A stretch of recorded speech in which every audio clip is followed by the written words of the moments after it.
In our last episode, we moved out of our apartment and onto the boat. In today's episode, we head back to the boatyard to tackle a few projects. But first, we hit the water because we are actually sailors. We're out doing a little shakedown sail and tell the people what we have discovered. We can't get the plug out to put the boat speed depth sounder back in, and it's leaking. Every time we're on port tag, the float switch on the bilge pump keeps it running constantly even though the bilge is dry. Okay, now let's talk about what's working. Number one, the reason that we know that the float switch is a problem is because we have this amazing light that I will show you here. So this light shows that the pump is running. So when it's constant, that's not awesome. But we're not always down below, and so it's great that that light is running, but if we're not down below, how do you know? Well, here's how we know. We had these lights here from a previous owner who had an alarm system. These lights were related to that, but we changed it up, rewired it so that this light comes on when the bilge pump is running. When we tacked onto port, we saw that that light was on. Check the bilge. It's not full of water. And so the operating theory is that gravity is making the float switch kind of just stay open. Is that how you'd say it? But for now, what we're doing is turning the circuit breaker off on the bilge pump when we're on port tack so that we don't, what would you say, overheat, overrun, overwork the... Probably just runs and no water comes out. Yeah. So I'm going to turn that off. What else is working? The furling systems are working great. Furled the main in and out several times on both tacks. Works a treat. We put the staysail out, furled it back up, really nice and easy. We got 14 knots of wind. Everything's great. Good sail. Good day for sailing. It's an exciting day. This is our last, hopefully, trip to the boatyard for refit work, final refit work. We have a bunch of little remaining projects. We are now living aboard, which means in this phase of the refit, we will be living on the boat while it is a construction zone. So I'm sure that'll bring a lot of interesting lessons. So it's a nice, calm morning, and we're gonna just drive around the corner to the boatyard. How are you feeling about last phase of the refit? Good. I don't want to jinx it by saying it's the last time we're going over there. Good point. So one of the tough things about being on the ball is we don't have hookup to freshwater hose, and all the seagulls like to poop all over the solar panels and our new fancy enclosure. So first things first, we have to clean the bird poop off.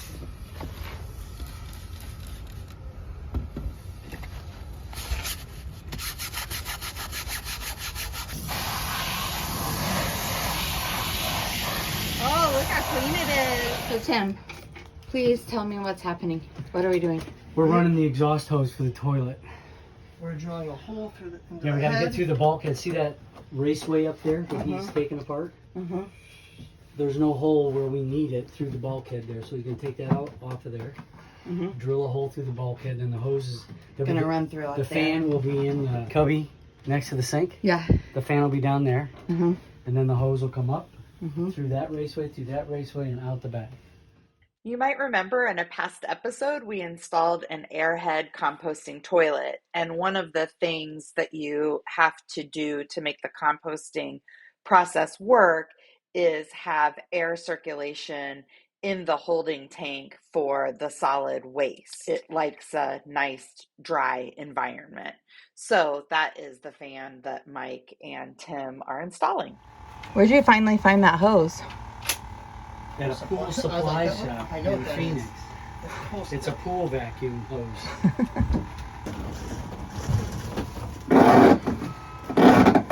We're almost at the wall. Okay, we gotta go down a couple feet. We gotta go in, and then we gotta pull it down. Down. A lot easier than I thought it was. Mike always sees the possibilities better than I do. So now where's it go? Across up Straight there? out the back into the lazarette. But does it just dump into the lazarette? You know that clamshell that's off the back? Yeah. That's where It's gonna hook into there. I don't have much shorter than that. So where's that fan go? Does it go up by the toilet or up Inside by that access hole next to the sink. I need to get across here. so closer to the toilet? From the toilet, it's gonna be pushing the air out. I think I found one in there somewhere. So why do we have to get that second casing? So that we To can come fit them. in and out. Normally that just bolts to the ceiling and goes Oh, so we have to have an in for the pipe or for the hose. in and out. Yeah. So what's this project, Tim? Swim ladder. A new swim ladder.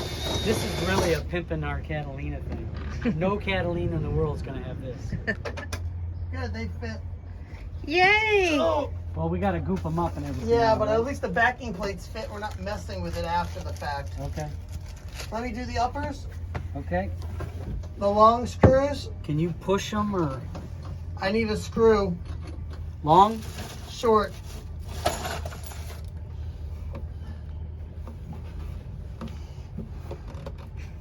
I'll push up the two dead ones. Okay.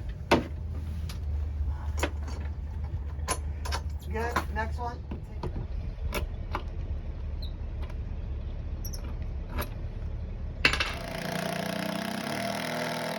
I am so happy with this swim ladder.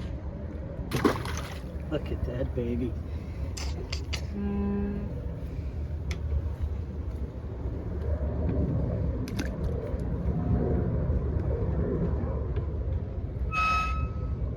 How's the water? The water is awesome. I want to go swimming. Look at that. You pull yourself up with this. That's awesome. We need a rope to pull the thing up though. Whoa.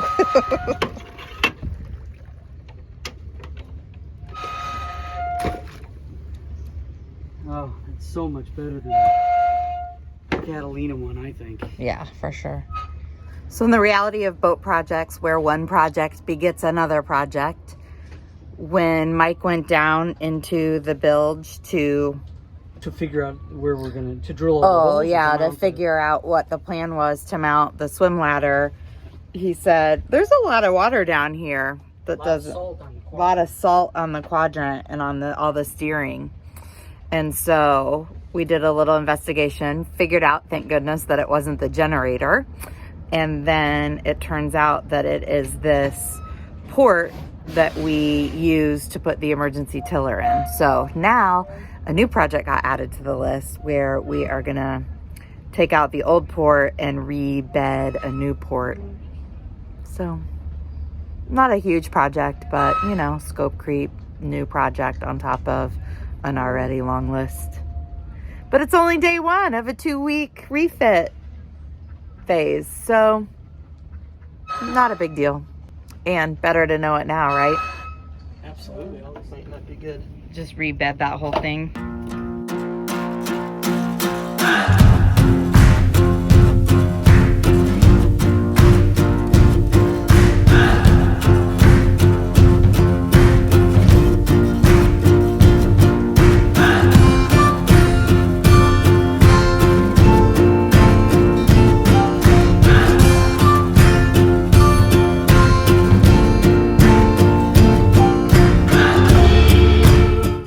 This, ladies and gentlemen, is why we hire Mike.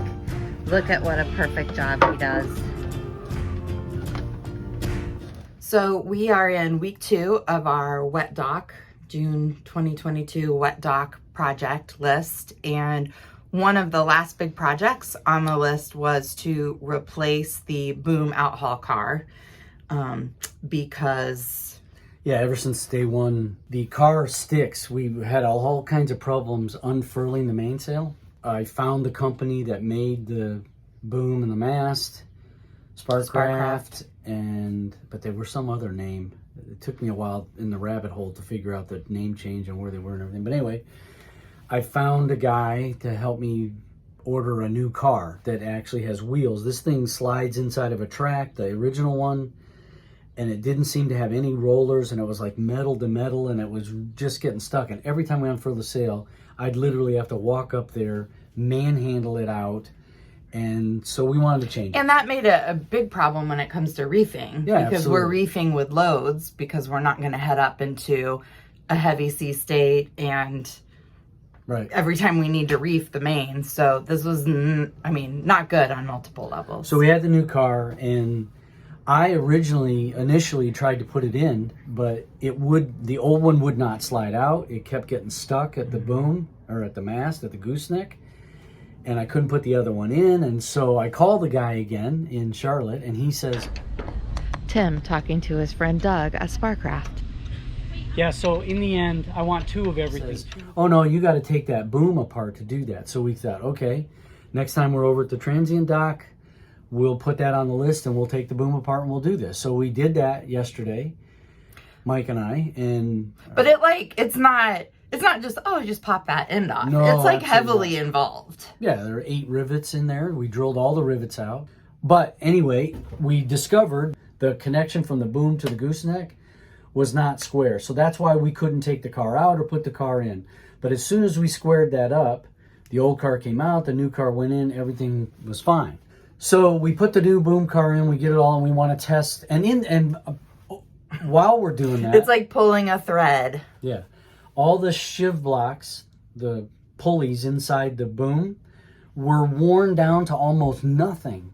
So luckily there's a machinist here at the yard. He's making new shiv blocks for those. New, and then 2 spares. So that's being done, hopefully done today, and then we'll put it back together. But during this, we wanted to just check and see how this boom outhaul car worked. So we put one of the spare shivs in, drove a screwdriver in there to hold it, and then we start unfurling the sail, and it will not unfurl. And so at first we thought the sail was stuck in the mast, but it wasn't. And then every time we try to unfurl it, we heard this metal to metal clicking sound. So on further inspection, we look up inside there, and there's 2 screws where the gooseneck bolts to the mast that are bent. They're in there, but they're bent because a pin has fallen out of the worm gear where the furling. The worm gear ties to the mandrel or the foil. This pin has fallen out, and it's catching on these 2 long of screws in the gooseneck. And it's happened, it must have happened a lot because those screws are bent like crazy. So now we have to take apart the worm gear, get the worm gear out of there, check the bearings, and fix those bent screws. And the gaskets were already worn down. The rigger said it wasn't a big deal, but since we're going to be in there, we're going to just look at that. That's today. the next project. We're going to pull the worm gear out. But to do that, we got to drop the sail so that the foil can be taken off and lifted out of the way, and then you got to take the whole bottom of the mast apart. Every project begets at least 1, 2, 3 more projects. And we've already done that here. Everything we've touched turns into more projects. So, boat life. This is the life we've chosen. Time to take the mainsail down.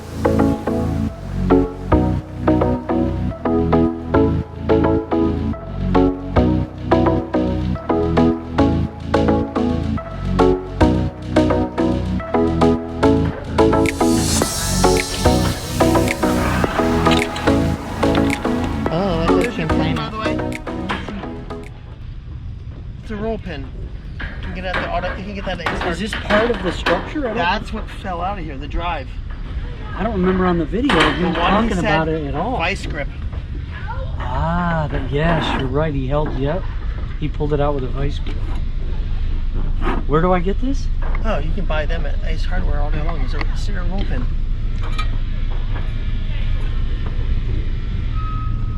But it just fell out as you spun it. Exactly. That's what was bending that screw. That was hitting this. Ah. There's ball bearings on the top and there's needle bearings through it. You can see it all, but everything is just out of whack. And then this, you can hear it Even they're shredded. Look at the metal. See all this? Yeah. I'm wondering on the back side of this. So what we got, this pushed itself completely out. So we need to get that apart.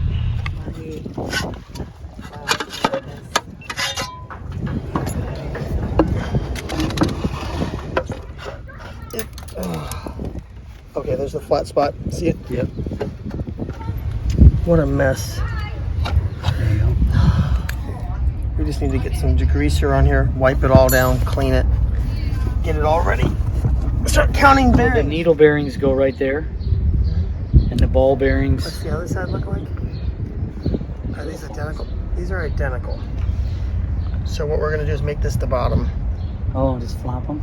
The bottom one just spins. Are the It screw holes the same on the sides yeah, for the mast? this? Yeah. Everything's the same. Yeah, they're identical. But this has no deform. This does, so we'll make this the flat spot. So that had this sitting here, and it has the bearings inside. Ball bearings inside? No, no ball Needles. bearings. Needles. What is that? It's curb cleaner. It's E12, which is a super solvent I use for carburetors. Mm-hmm. I'm going to use it on this and try to degrease.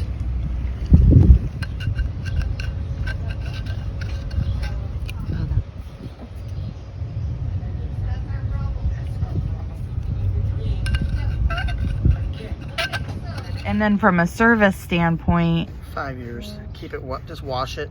with every time we can with fresh. You'll have grease in it. That will be marine grease, and it'll be fine, and it'll survive, and it'll be like this. But in 5-6 years, you might pull it apart. And do this, clean it up, Clean it. re-grease. Before it goes bad. Yeah. Yeah, there's little grooves. It actually grooved into it. Because it got worn. Worn, lack of grease. We'll get a piece of emery cloth and we'll just buff that out. And we'll do this.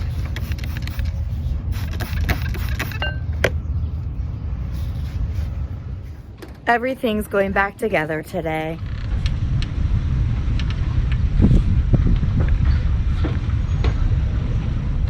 Done.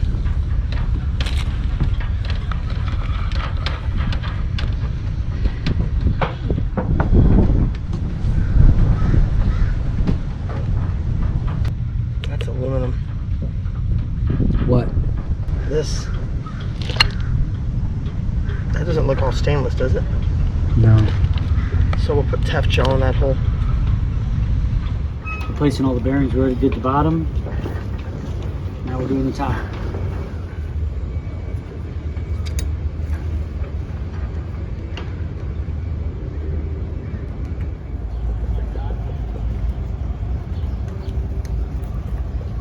Yeah, making sure they're completely packed in there.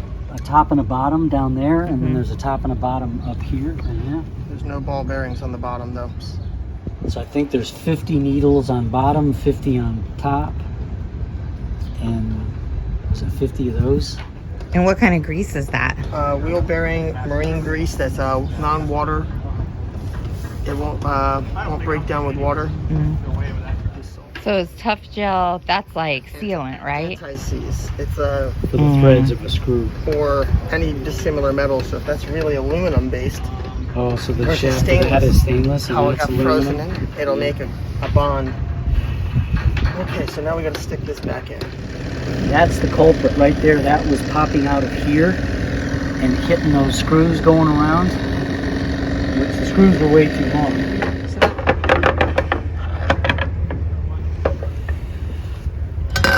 Dust shield.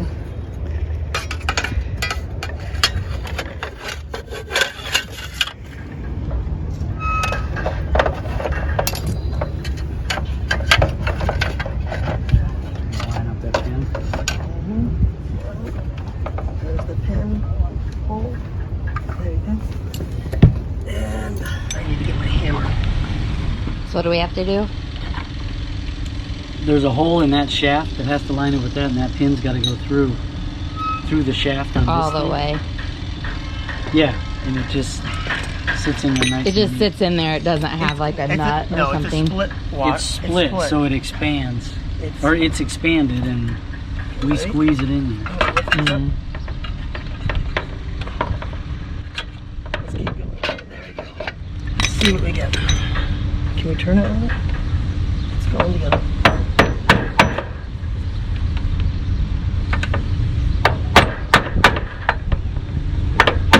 I think it's lined up.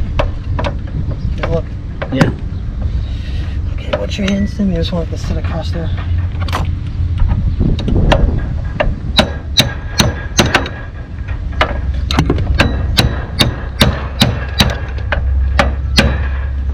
Now we'll spin it and look at the other side. Came out a little bit. Just a hair. And you put tough gel on that pin as well. Everything inside. So it can't corrode Mm-hmm. and rot. Now we're gonna put it back up. Okay, we gotta get this back up. Yeah, and then 4 screws, right? And 2 this on is top. to get lined up. There we go. Yeah, our shield is good. Find out. So is the gasket in there yet? That's these washers that he's putting in there. Oh, those are the ones that Matt made? No, these came with the kit from Sparkcraft. What material are they? Just they're neoprene. They're just like Yeah, like rubber. Oh, it was 3. Oh. There's 3 separate ones, not our whole round disc. We have a boom. We have a worm drive. New gooseneck. Tractor rebuilt gooseneck. Time to put the sail back up.